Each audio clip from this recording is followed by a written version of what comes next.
Psst, hey. Hello? Hey, you over there. Hey. Yes? Want to start a podcast together for 2 years? Come on, it'll be good. Just you and I. We'll give I don't advice. We'll give know. serious advice. I We'll don't give some serious know. advice. We'll be well respected Serious within our advice? field. Yeah. If you promise that it will be well respected. Yeah. We'll Okay. at our peak, Mm-hmm. we'll chart like 160 in Canada. Oh, Yeah. fuck yeah, I'm in. You're in? I'm in. All right. Let me put your hand in there. Okay. Jesus, Hello? you're slimy. You're still slimy. Oh, You are just the slimiest fucking thing I've ever touched. I gotta go wash my hand. In fact, yeah, hold on. Boom, I'm gonna go wash my hand. oh my god. Sorry. Yeah, I gotta go Come do back. this. No. I gotta wash my fucking hand. Oh god. You're disgusting. I can still feel it.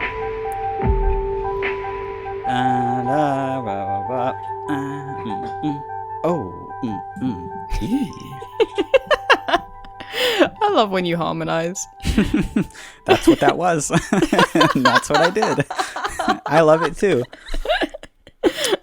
Welcome to All the Space in Between. My name is Mitch. My name's Billy. We got another, what do you know? Another episode for you. Again, this week. Like we do every week. Now for so long. It is a weekly installment of an advice extravaganza of a kind of a listener host coexistence of a Codependent. codependency Parasocial. and it is a social experiment, if you can imagine that. It's an advice podcast where every week we crunch into your kosher conundrums and do our best to answer them in whatever way we see fit. We get 3 questions emailed us in our very convenient and easy to remember email, which is all the space in between at gmail.com. and we look through them. We sniff around the little pickle barrel. Oh, we got some pickles here. Oh my god, we got some fucking pickles here. We're gonna crunch into every day on the show. So let's start. First question. Let's go. Really? No, but what if we were that? Listen to me. What if we were that fucking on the nose all the time? What if we were that, like, if we had that much concentration? What if we were that prepared? What if I we wasn't were that convinced? task orientated. Exactly. Yeah. What if I weren't convinced I was sick right now and my skin didn't hurt? Yeah. Like, what would life be like? You know? I don't know, and I'll never know. I don't know. What would life be like if we were just a normal podcast that had an agenda that it stuck to? I'm not sure. Maybe one day we'll find out, but for today, unfortunately, we're just gonna keep on keeping on. We do have I have a plug. You got a little pre-pod plug, I think. Yeah. About 1 million years ago, I was on another podcast.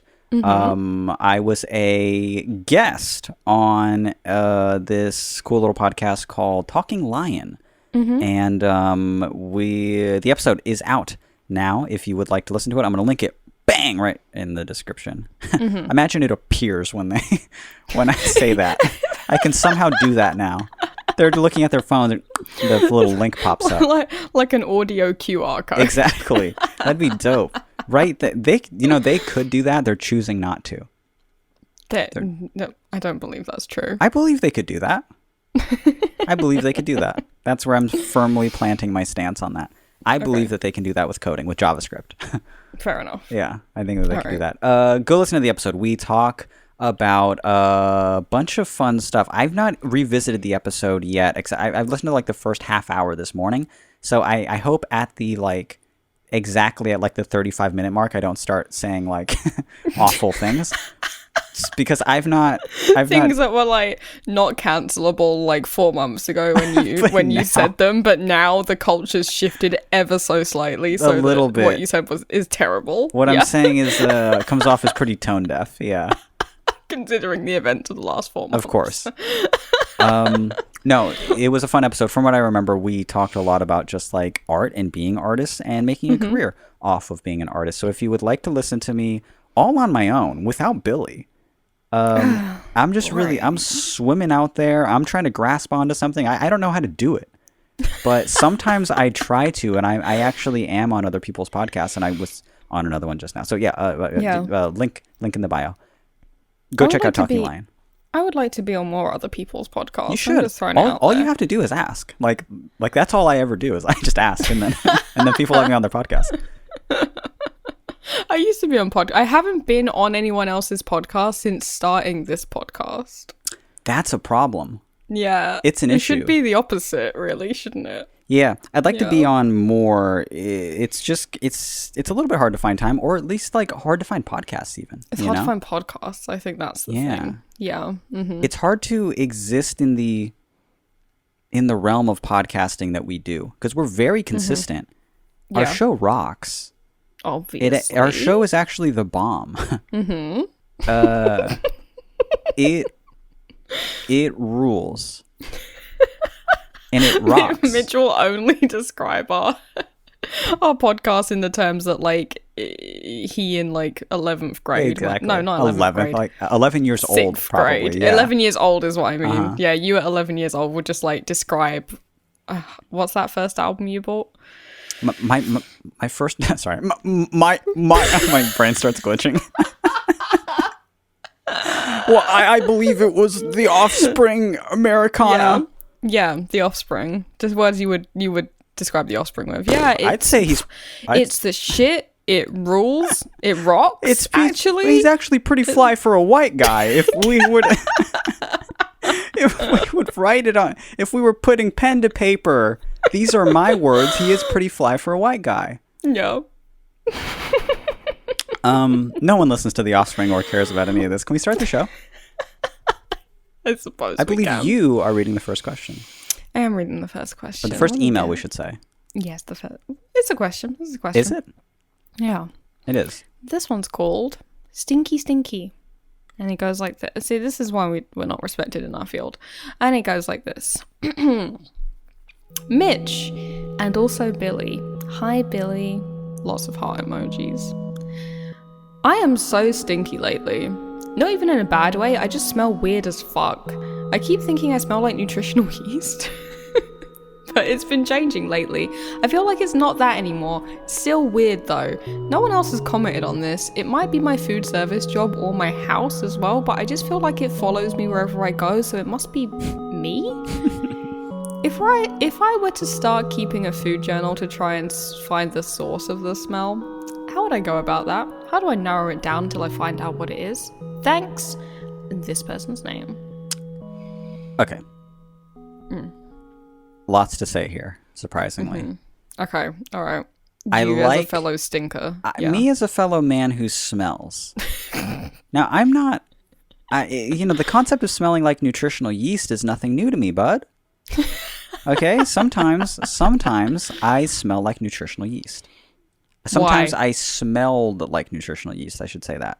Okay. And I really do think it's because I would eat it and I would get it in my bed and hair. Of course. That's true. Mm-hmm. That is actually true. Yeah. Mm-hmm. Can I tell a story on the podcast? It's a bit blue. I think I know the story. Do you know the story? Can I tell it, or are you like now? You can tell it, but Mom, if you're listening, tune out. Please, okay, I'm gonna give your mom some time to turn the volume all the way down. So, on more than one occasion, on several occasions, more than one occasion. Let me start off this story by saying, in my 20s, in my like early to mid 20s, really into veganism, right? Mm-hmm. So I would eat a lot of nutritional yeast, right? Yeah. And a common snack for me was I would get a paper towel, and I'd load up some. A snack. Once you find a vegan paper towel, you'll never go back. I would get a paper. It's not that funny. Don't laugh at the paper towel joke. I would get a paper towel, and I would put on the paper towel corn chips, and then I would just dump a bunch of nutritional yeast on that. I used to just call them vegan Doritos, right? Because I would just get so used to the goddamn flavor, and I would eat that, and I would eat a lot of nutritional yeast. A lot of nutritional yeast would fall to the bottom, and then I would crumple it up, and then I would like leave it on my bed because I was having a snack, whatever. Sometime later, I'd be jacking off. Okay. And I'd, how you say, come. on myself, and then I'd reach for something, a towel, a paper towel, something. Mm-hmm. And sometimes I'd accidentally grab the nutritional yeast towel, and I'm laying there on my back, and I'd put it over myself, and I'd go to open it, and it'd go poof. You want to know the funniest part?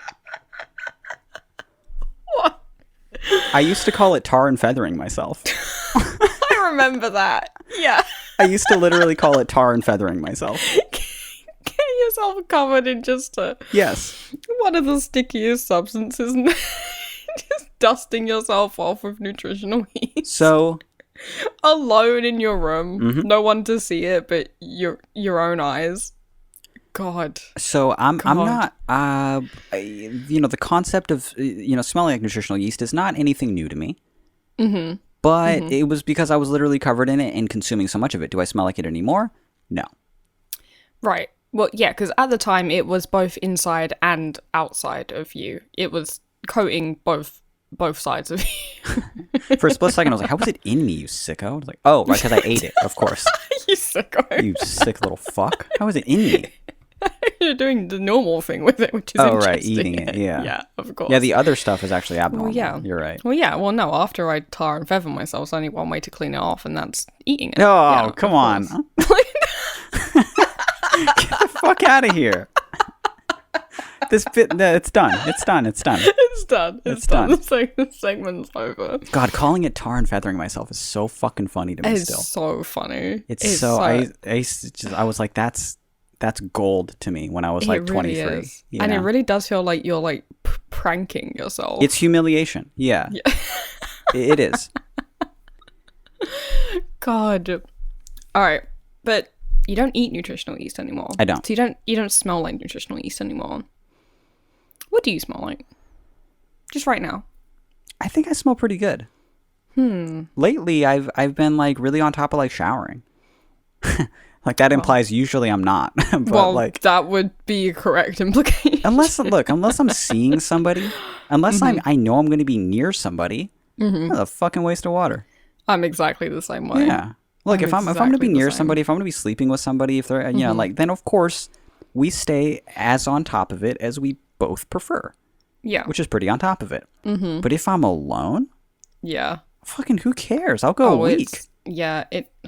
I'll go so much longer than a week. God, I wish it were a week. After about a week, I start to feel a little bit gross. Well, so do I. You think that's enough to stop me? Honestly, it should be. I know. That should be enough to stop you. Okay, getting onto honest answers for this person. Mm-hmm. I think if you work in food service, it might honestly just be that. Because from people I know who have worked in like fast food restaurants and stuff, just like you won't smell like the restaurant, but you'll smell just exactly like the chip fryer. I was going to say, you'll just smell like French fries. It just gets in your hair. Yeah, specifically the chips. I don't know why, the French fries, as you call them. And it just like stays there. Yes. On you. So it honestly just might be that. I mean, do French fries smell like nutritional yeast? I don't know. No. Okay. Also, we don't know what type of a food service job they have. That's true. They might work in a salad bar. I don't know. That'd be totally normal. Yeah, but if you work in a restaurant or anything like that, food service, anything like that, it could be your job, but it wouldn't make you smell like nutritional yeast. It wouldn't make you smell like anything at all. I just really love how you're like, it's not, I don't smell in a bad way, just of nutritional yeast. Like that's a bad way to smell, dude. I wouldn't say it was a good way. No. It smells pungent. Yeah. Mm-hmm. Yeah, it has a pungent. No, not quite. Not cheesy. Despite what all the vegans say, nutritional yeast is not cheesy at all. Yeah, don't listen to vegans. It does not taste or smell like cheese, but it does taste and smell pungent, and cheese is pungent. Yeah, it does smell like yeast, for sure. Mm-hmm. It's very good, though. God, I miss it. Why do you miss it? I just haven't bought any in a while. Oh, that must be so hard for you. I'm so sorry. I can't fucking eat it anymore. It's just one of those fun things that I loved in life that my body was like, you're done with that, right? But no, I wanted to enjoy this another 50 years. And they're like, no, you're done now. Sorry. You ate 50 years worth in the span of like 10 is the issue. That's true. I think. Yeah. It's so bizarre to me that like, when I was first getting into veganism, they were like, you need nutritional yeast. You need it. It got the B vitamins in it. You're going to do great on it. Put 1 teaspoon, sprinkle 1 teaspoon on top of your whole meal. Yeah. I started eating that thing teaspoons at a time. Oh, yeah. Same. It's so good. I mean, maybe that's why I can't have it anymore. Bad for your stomach. Yeah, it's yeast, you know? It's not the best for your stomach, it turns out. Certain people's stomachs, and I have a real sensitive stomach, so unfortunately not good. Yeah. Sensitive stomach, sensitive soul. That's what they say. That's how it goes. That's how I've always remembered that phrase. Have you ever kept a food journal? No, I've been told to do it like pretty much every week of my life for the like anytime I Google or look up anything or ask any questions, they're like, you should really keep a food journal. Yeah. Like, why would I need to? I eat the same 4 things every day.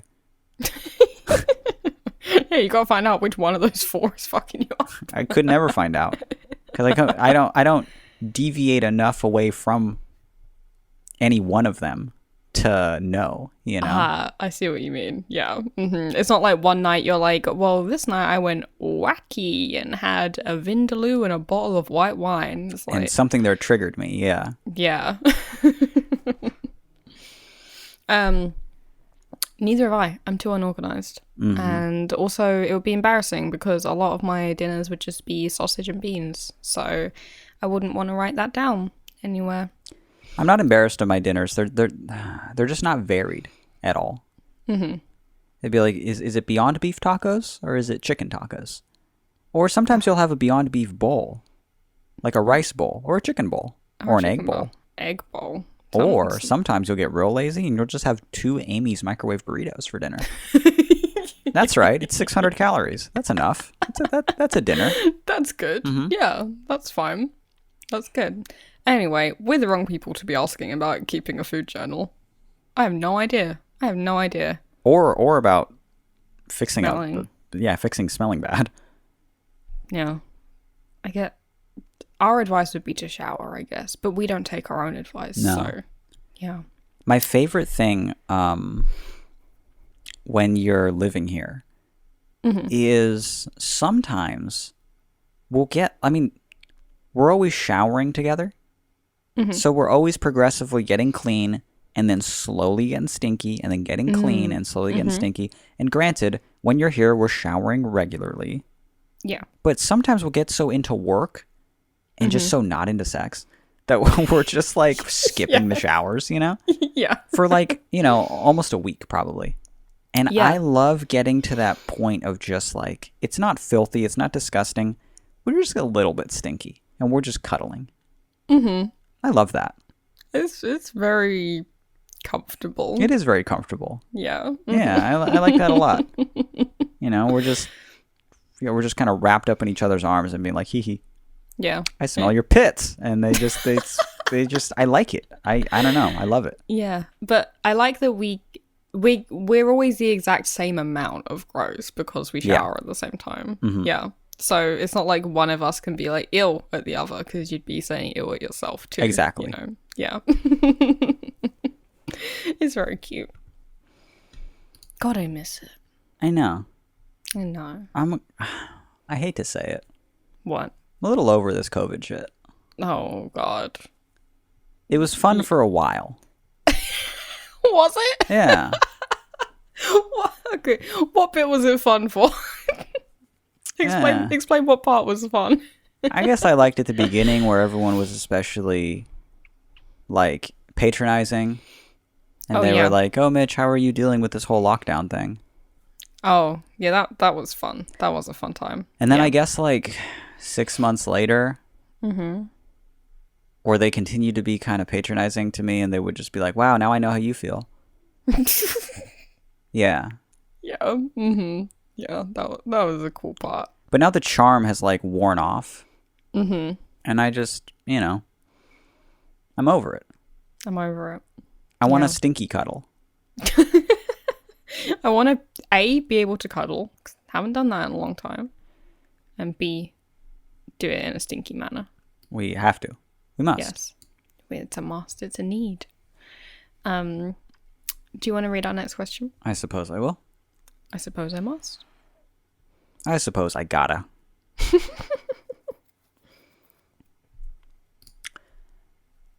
This one is called Kindergarten Cockroach, and it goes, "Hello, I have an embarrassing story from way back in kindergarten that still haunts me, and I figured that I would share it with you all because isn't that why we're all here? Gathered around the proverbial podcast campfire telling stories from our past that we wish we could erase? So here's how it went down. It's kindergarten.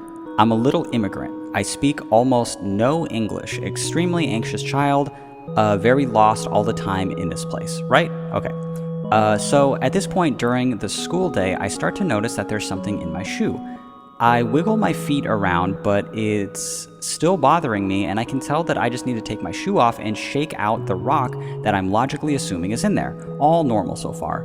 But for some reason, I raise my hand. I manage to stammer out to the teacher that there's something in my shoe, and I don't remember her response, but I'm sure she said something along the lines of, just take your shoe off, dude.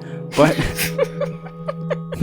but no, that is not what my language-confused little brain understood. So here's what I do. I stand up, I walk in front of the classroom like it's freaking show and tell time. I stand up there, I take my shoe off while the whole class is watching me, and an entire roach whizzes out of my shoe, scurries across the classroom. I have no idea what the reaction was. This is where my memory just goes blank. And if this is my mind trying to block this out, why couldn't it have just blocked out the right part? The giant roach, you know? Anyway, this still haunts me in several ways. It's embarrassment, yes, of course, but also the constant fear that there is a bug in my shoe. What if history repeats itself? What then? Anyway, that's my story that I both love and hate to tell. I hope that it at least made you chuckle even if you don't choose this email for the pod. Thanks for reading, and thanks for giving us a place to confess our most questionable moments. This person's name. P.S. The Discords have been very fun places to be lately, which I would have known had I just stopped being a scaredy cat like a year ago and just said more than a couple sentences every few months. But now that I'm having so much fun, I'm just filled with ye old constant FOMO, as they say. PPS. Recently, YouTube kind of glitched and I got this, which made me laugh a lot. I can't believe Mitch is an honorary green brother now. Congratulations. And it's just like, it's my sulky icon, but it says Crash Course next to it. So that's pretty cool. This either implies that you're an honorary green brother and you're hosting Crash Course, or they stole my icon like a bunch of... The Green Brothers are just huge Flat Sound fans. Probably the second. Yeah, you know when someone's like a really big Flat Sound fan, they'll like just make it their icon on Instagram? Totally. The Green Brothers did that. Yeah. Yeah, you know, John Green used to always like reblog You Said Okay lyrics. What? No, I'm kidding. Wouldn't that be insane? It's like, that's a lie you could definitely get away with, I feel no one could prove me wrong. That. Yeah, no one would ever. They'd be like, "Oh, weird, cool." I go, like, "Yeah, he used to DM me." I mean, yeah, you were both on Tumblr at the same time. Sure. Yeah, like not in a weird way at all, but he did make me. Yeah, John used to make me like call him on the phone to recite the You Said Okay lyrics to him. Yeah. Okay, I don't know how that could be not in a weird way, but it made me feel weird. But it's not like it's not cancelable. Is what I'm saying.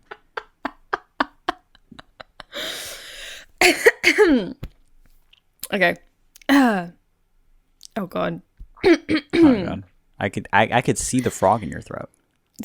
I swallowed some spit down the wrong way. Go on without me. No, I need you. Please, I wasn't listening to the question when I was reading it.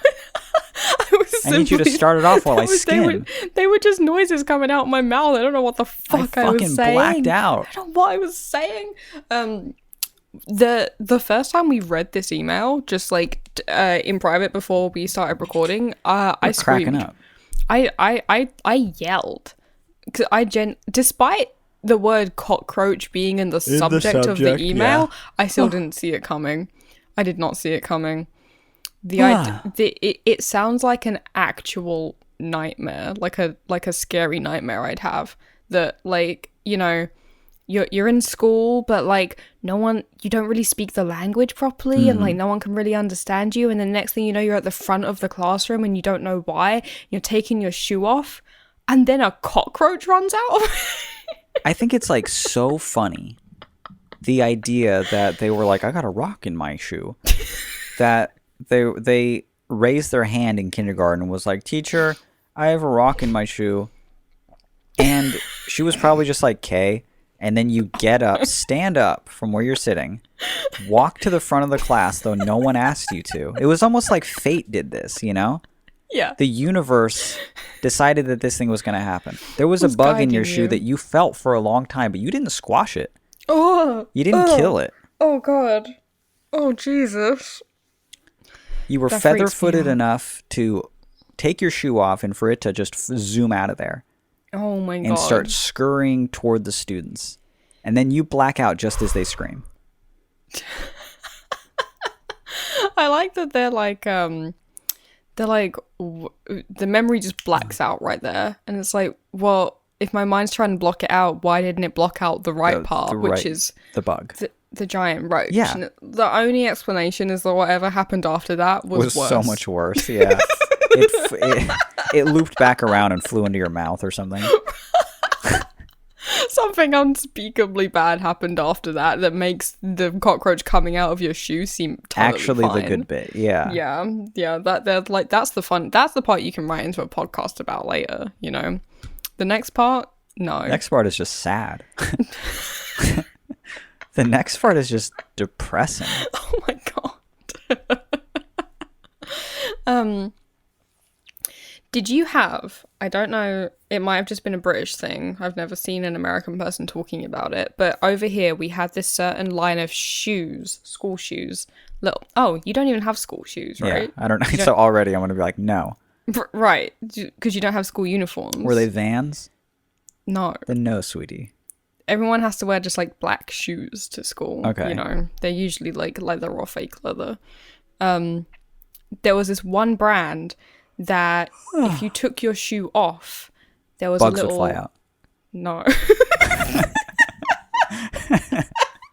There was this one notable brand that was filled with cockroach. There was one brand that if you took your shoe off, and then there was like a little hidden compartment in the sole. So if you and people peeled used it up, to hide like drugs in there all the time. Oh yeah, if you peeled it up, there was a little doll inside. What? Yeah, there was a little toy hidden in the shoe. How old were you? How old was I? I didn't have one. I wasn't rich enough to have a doll shoe. No Come way. on. But I certainly wanted the doll shoe very badly. Maybe 10. Oh, I'm familiar with shoes having like tongues that have a little pocket in them. Mm-hmm. And yeah, you'd hide drugs in it. I mean, I'm sure people used it for that when it got to like high school or whatever. Yeah, but they came with a little doll inside them, and it's like an actual purpose-built little compartment. What a weird gimmick. Shoe. Yeah. They were like, hey, get bored in class? Take out your shoe doll. Don't worry. These shoes come with a built-in toy. What is it? A little plastic doll. We hadn't invented Heelys yet, so they were like, how can we make shoes fun? They nailed it with Heelys and soaps. And then with the Heely soaps combo, get out of here. There was a Heely soaps combo? Yeah. Jesus. At that point, just fucking rollerblade. You know? Just put on some inline skates. At that point, just jump off a cliff. You're so fucking intent on breaking your legs. I know. I told you the story just recently. I told you and Brooke the story about how I broke all the toes in one foot at once on Heelys. I can't believe that I didn't know you'd broken all the toes in your foot at once. Never in Heelys. I feel like I've told that story like on the radio show or something like that. Maybe I told it on like Christian and I's podcast like years ago.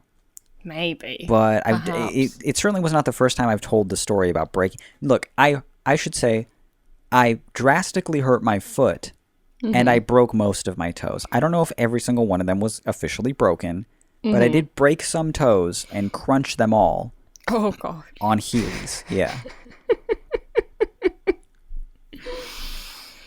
And that's why you won't let me have a pair. I would let you have a pair. Oh. I just wouldn't let me use them, you know?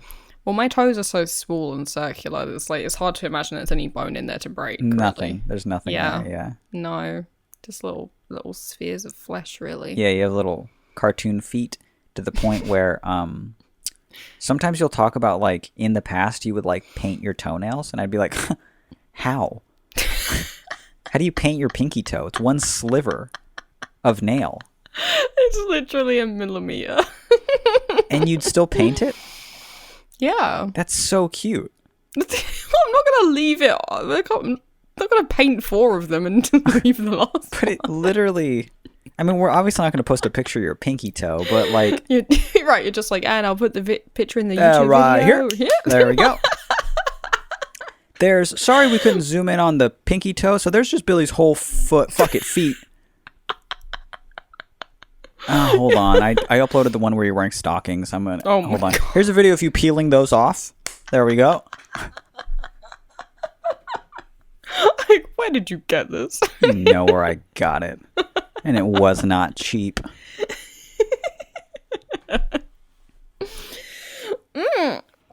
Anyway. What are we talking about? I don't know. A cockroach. Hold on. Okay. Imagine you're like with somebody and they're at a club or something and they're wearing those shoes and you guys are trying to get in. Okay. And the bouncer is like, nah, you think you're going to pull a fast one on me. I know about these shoes. Reaches into that pocket, pulls out the doll. Wouldn't that rule? And the person who bought the shoes has no idea. Well, they're just like, what the fuck? Holy shit. That was in there this whole time. I've had those shoes for a year. I've had those shoes since I was in high school. Oh my God. That's so funny. The drugs are inside the doll. That's where they get you. Was it an actual soft doll? I thought it was just a little plastic thing. It was a plastic thing. Oh. Yeah. Let me look it up. Clark's doll shoe. I'm pretty sure it's Clark's. Yeah, there she is. Clark's doll shoe is a beautiful mix of words. It is actually. Clark's doll shoe is really nice. Really good. So nice to the point that I'm afraid Christian is listening to this right now and he'll like definitely want to use it on a wishing song. Clark's doll shoe is amazing. Clark's doll shoe it might actually be a good wishing song, you know? It's beautiful. That's a little teaser for October. Where I finally write Clark's doll shoe. Or Christian does. We'll see. I write it at 11 p.m. on October 30th. That's how the best wishing songs are made. I'll let you know. I got so tired about a quarter of the way through this episode. See, this is why I miss recording in person, because then I could offer you this last sip of my coffee that I don't want, because I've had too much. Oh, just chug it. No, I'm afraid I'll be up all night. Oh, I'm scared. I'm scared and afraid. I could tell. Quivering like a leaf. We're on cam. Though I can see this. The quivering might admittedly be from the coffee. Yeah. I'm scared to drink the coffee. I'm actually so afraid I'm shaking. And I feel jittery about it. My heart's pounding, actually. I'm going nuts over here. Do you want to read our last question? Wait, I'm reading our You're last reading question. it. I don't want to read the last question. Do you want me to read our last question? I need you to read the last question. I need you to do it. I need you, Billy. Billy, please. It feels good to say. I need you. Stop. It's so sad. It isn't as endearing as it's coming off in the moment, hun. It's depressing, actually. It's actually making me quite sad at you. Oh, Jesus Oh, God. Christ. I threw the hacky sack at my computer and it almost landed on my space bar. Can you believe that? It almost stopped the fucking recording. That was so reckless of you. All right. This email is called, "Oh, how the tables of abandonment have turned." I said tables weird there because I thought I was going to say tails. Ah. So I kind of said tables. Tables. Tables. Tables. It's like, oh God, her accent's getting worse. Oh, how the tables. It's like, oh my God. It's coming back stronger than ever. This one goes like this. Dearest casters of the pod, so first of all, I'm 19 and I've been in a relationship for a few months now and it's been going great. I have a tendency to get into very unhealthy relationships where the other party doesn't really care for me, etc. So you'd think it must be quite nice to finally fall in love and be loved back, right? Well, yeah, but no, actually. I was always in a position where I was scared that the other person would leave me, and I was always the one who got broken up with and left behind. But now I think I might be falling out of love, and I have no fucking clue what to do about this. Like, dude, I wrote and read like a million sad poems and songs about being left, but no one ever told me what to do when you're the breaker-upper. What the fuck? Me and the guy I'm with have been friends for like 2 years before we started dating, and when we realised we had romantic feelings for each other, it was perfect.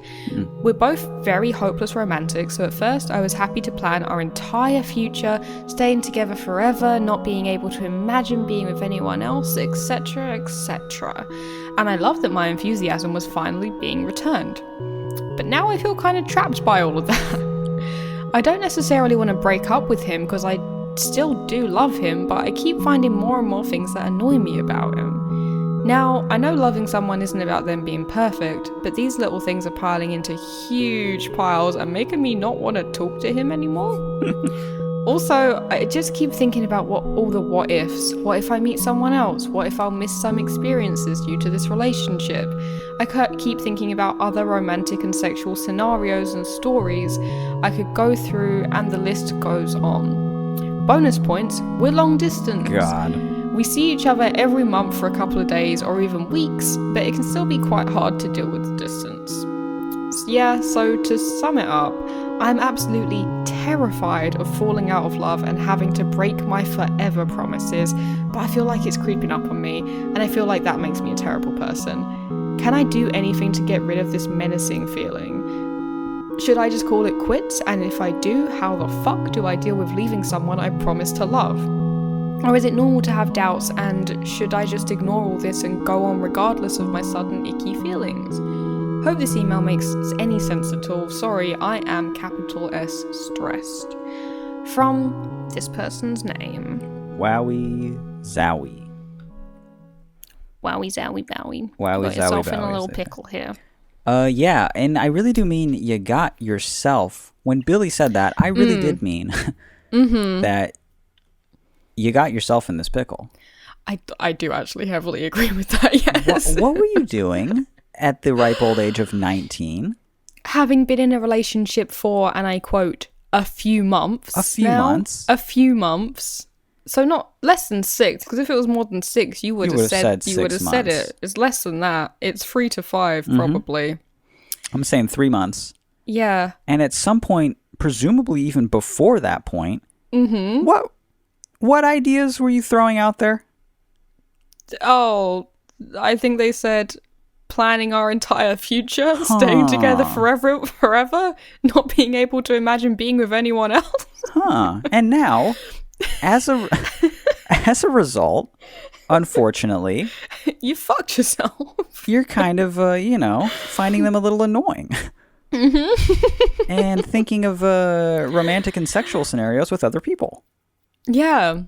Who could have predicted this? Aside from everyone. Aside from, I don't know, most people and some dogs. What the fuck? I'm sorry. I feel like we're being mean, but we are being mean. We're being a little mean, but we're being mean to help you. I've done this. Of course, I've done this, especially when I was young, dude. Everyone has done. My first relationship when I was fucking 14, and then many relationships after that. You get into relationships being like, all right, it's been It's been a few months now, so obviously we have our children's names picked. You know, like that was me in my first few relationships. Oh my god. Was it really? Yeah. Well, tell me the names. Absolutely not. Absolutely I won't. But Okay. I'll tell you after the call. If I say it in the on the podcast, then everyone in the Discord is just gonna be like, okay, changing their name to it or something, you know. But it feels good to love, and it feels good to be in love, even when you wanna. True. Even when it's just something I've noticed. It's oddly satisfying to be in love. It's oddly satisfying to be loved, to feel love and be loved in return. Mm-hmm. Some would say it's the greatest joy that you'll ever know. Right. It's just to be loved and be loved in return. To be loved and be loved. Is that what you just said? I guess to love and be loved. Mm-hmm. Yeah. Sorry. Yeah. I'm sorry. It's 3 a.m. Connor Oberst was really on that for some years. And I mean, we all know why. He was all about loving and to be loved for like a lot of his 20s. And it's like, we get it, dude.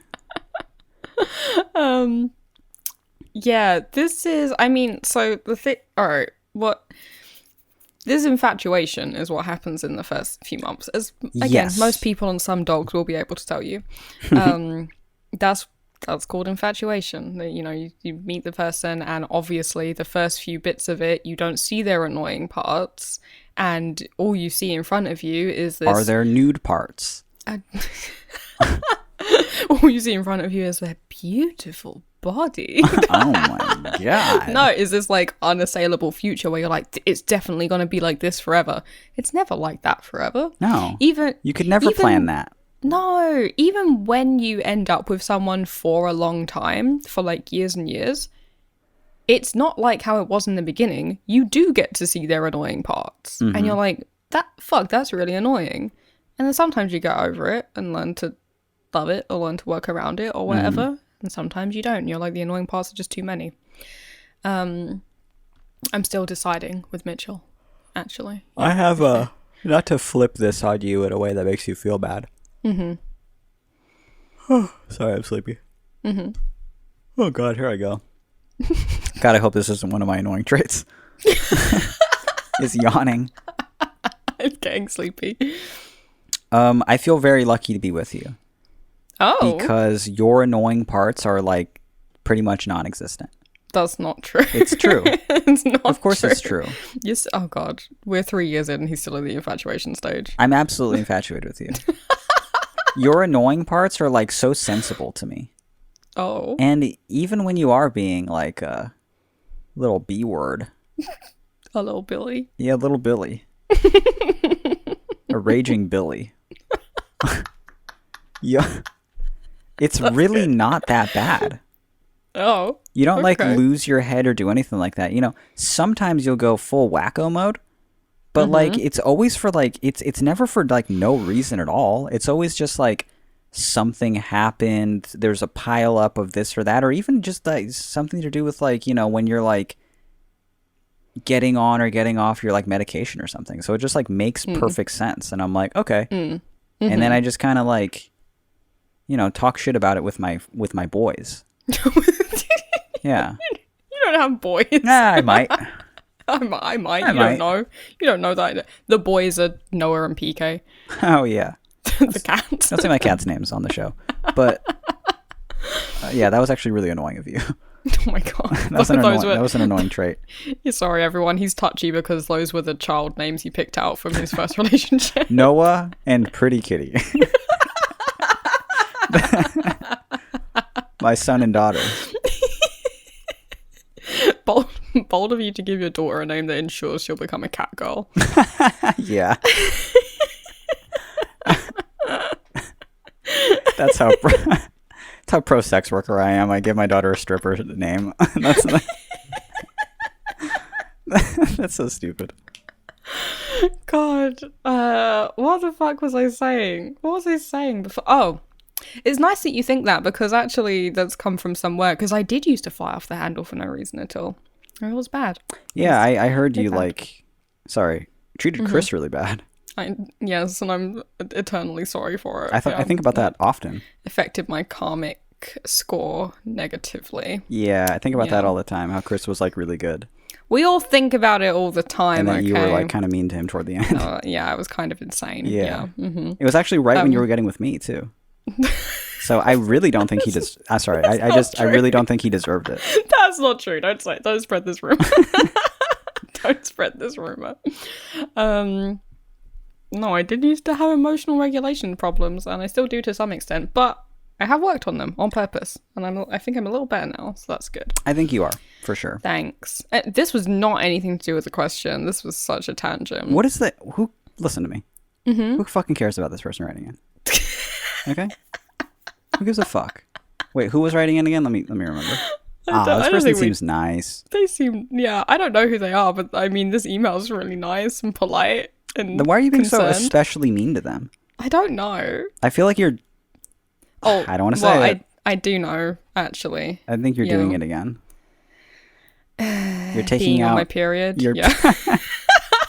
I didn't want to say it, but I did text it to the boys, yeah. Stop. I feel like you're taking out any kind of residual hatred you have toward... I mean, we call him Sweet Christopher. But on this writer... Which is kind of... It's fucked up. Okay. To the writer, you shouldn't have said those. You shouldn't have made promises you can't keep. They know that. But now what? You shouldn't have done that. They know that. I knew that after I did it. Hopefully you know that, and hopefully you won't fucking do it again. They will. I did it again. Oh, God. It feels good to be in love. Of course it feels good to be in love, but you can be in love without making unkeepable promises. Especially things like, you know, I don't know. That's just like, I'll never look at another person again. It's just like, that's a lie. That's unrealistic, yeah. That's not realistic for anyone. If anyone says that, I think it's a lie, probably. Yeah, I think the people that do say that, I'm just like, oh, I'm especially questioning their, you know, because now they're a liar, you know? Right. At first you were a little pervy sex pest, and now you're a liar. And that's not a good combo. No.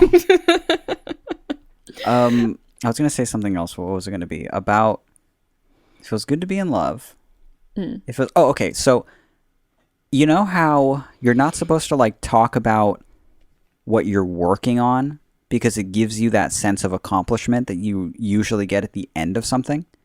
Oh, yeah. So people will often, to make themselves feel better, talk about their albums, talk about their unfinished book, talk about the diet they just started. Their art project that they're starting. The diet that's starting is a good, the new thing that they're going to do. You're not supposed to do that. Because it gives you that little pat on the back. That little bit of like, yeah, I am doing something, aren't I? Yeah, I will do that, right? Because I've already said I would. Yeah.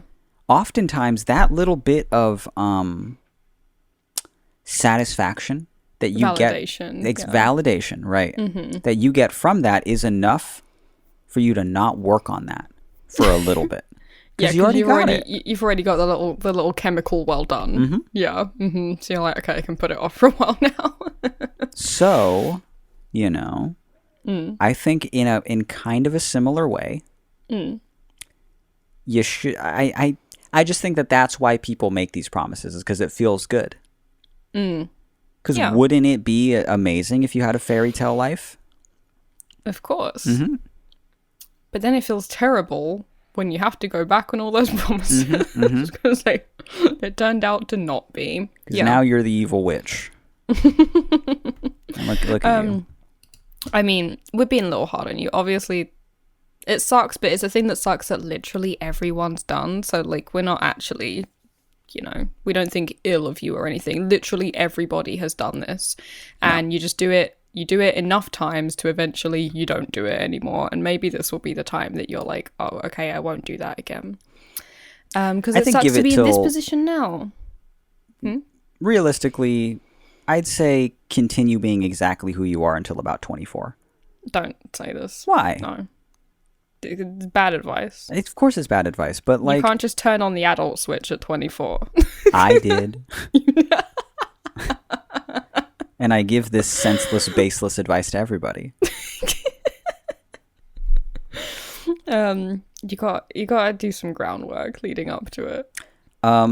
I do think that what you did is not bad at all, obviously. No, it's not what bad. Everybody does, especially when you're a romantic. Come on. And you found yourself another romantic. Mm-hmm. And now you know what it's like to be on the other end of that. And sometimes it's a little bit insufferable. But, okay, so to give them actual advice instead of berating them. So basically the problem is that they're terrified of falling out of love and having to break the promises. I think it's too late. It already sounds like you're kind of falling out a bit already if you're having this much concern about it. I wouldn't be like, oh, I'm so scared it's going to happen. I think you might be already in the midst of it happening. Definitely. Perhaps. You for sure are. But can I do anything to get rid of this menacing feeling? Should I just call it quits? And if I do, how the fuck do I deal with leaving someone I promised to love? Or is it normal to have doubts? Should I ignore it and carry on? What do you think? You're young in long distance. You don't have to be in this relationship. Very true. No, you don't have to be in this relationship at all. Mm-hmm. Yeah, you guys aren't seeing each other every day. You don't live together. You don't do anything like that. If you're absolutely terrified of falling out of love, you know, the good part is that you probably already are kind of out of love with this person. Mm-hmm. Because I really like the part that it's just like, I do still love him, and where is it? I don't necessarily want to break up with him because I do still love him. But then goes on to almost immediately say that there are these little things that are piling into huge piles, and it makes me not want to talk to him anymore. So you can't both want to be in a relationship with someone and not want to talk to them anymore. That should be like the number one thing you want to do in a relationship is talk to the person. Yeah, like otherwise what are you there for? You might as well just like go to a glory hole, right? If you just want like the benefits of a relationship with no talking. Like... Exactly. And don't tempt me. I'll go right now. Oh, go right. It's COVID safe, baby. It's fine. A COVID safe glory hole. Looking for a COVID safe glory hole. Well, the Canadian government said that it was safe. They recommended it. Glory holes. Yeah. Mm-hmm. Safe during the...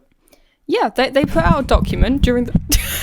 I gotta get Mitch running to Canada. Holy shit. Did I not tell you this? Yeah, a few of my Canadian friends like sent it to me because they thought I think it was funny and they were correct. They were like, yeah, like during COVID times, either, you know, you can both wear a mask during sex, or you should employ positions where you're not facing each other, or you could use barrier methods such as, quote, glory holes. They did. I remember seeing that, quote, glory hole. Yeah, you're basically in separate rooms. Seems fine. That's hot. Yeah, and safe. Yeah. Yeah. Mm-hmm.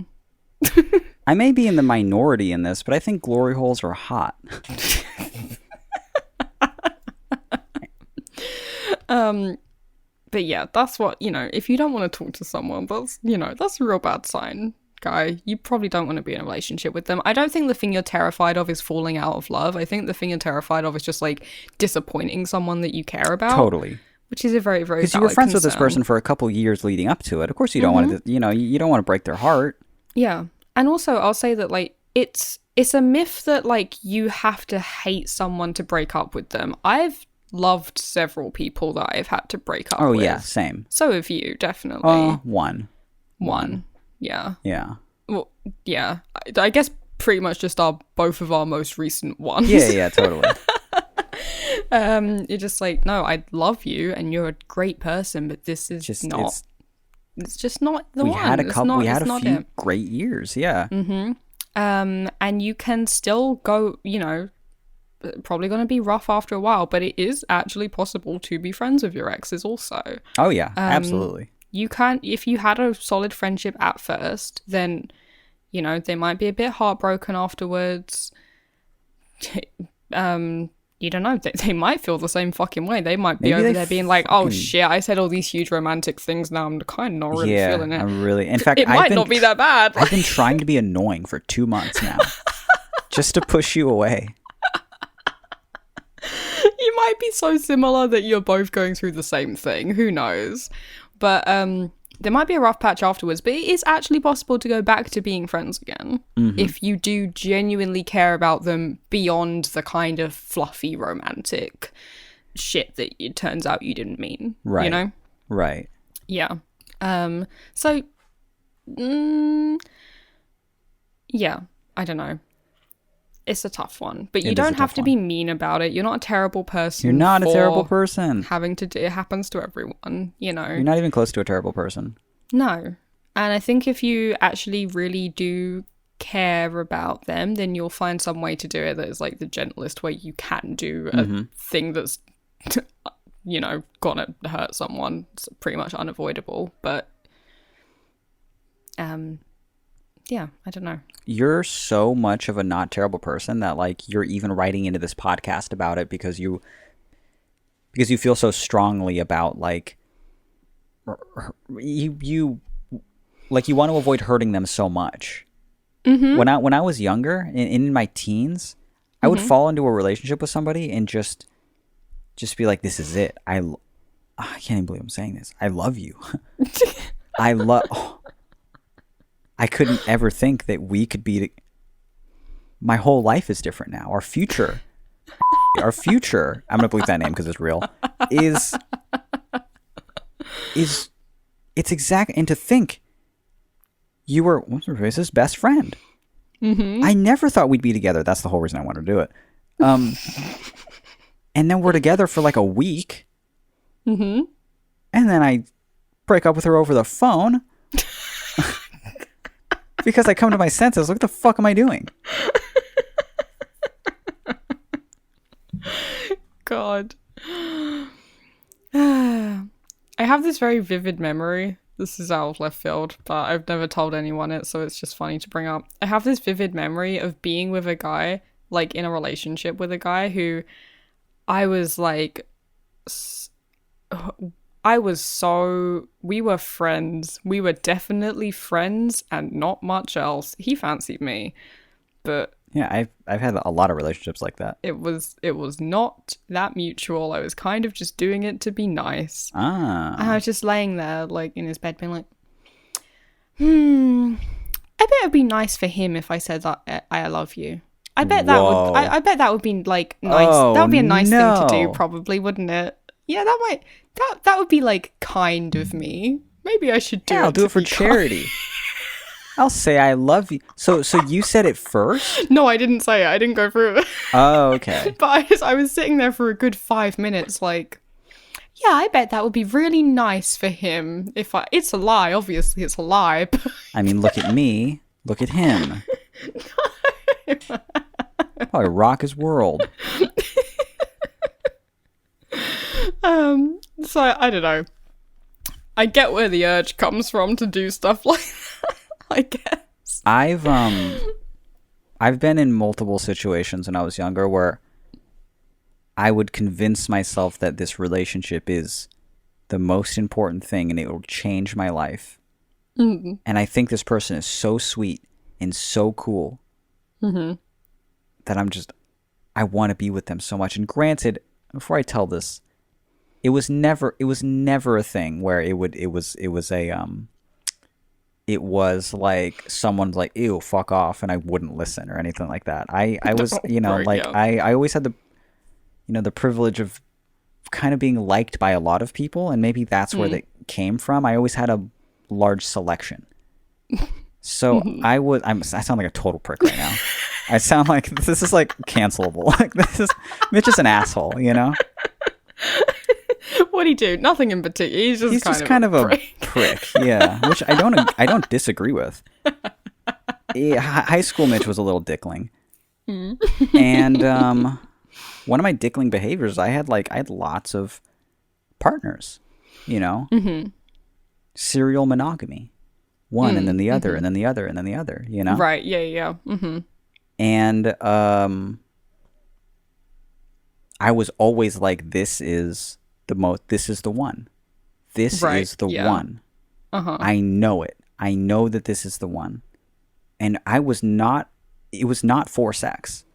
It was for love. It was so strange. But the love isn't just there with everybody.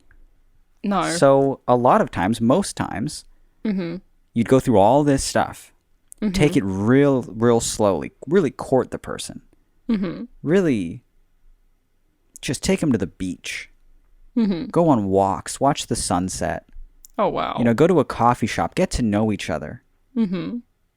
Really, really laugh, really just do whatever. Then, oh my God, I can't believe we're at the point where is this where we're going to have our first kiss? Wow. Holy shit. And now I guess we're dating.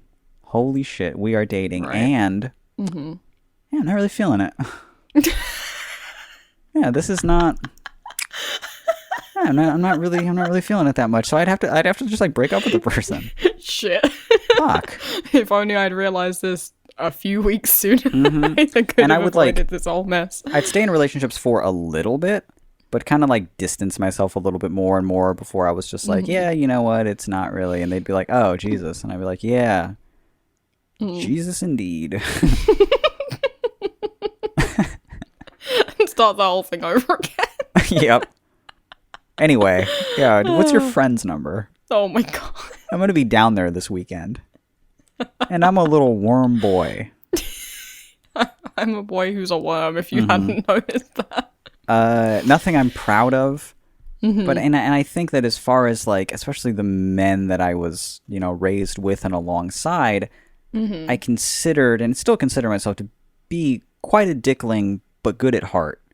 And I'm, lucky enough to be friends with my exes and stuff. They were and they're and that's good, but it was still such an immature way to handle being young and in relationships.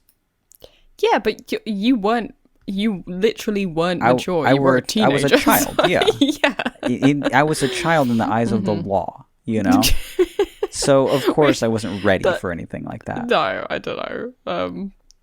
Obviously we would love for young relationships to be more mature and caring and stuff, but the reality of the fact is your empathetic centers of your brain are simply not fully developed yet. They are not developed. And also I would go so far as to say I would go so far as to say is we'd all prefer it.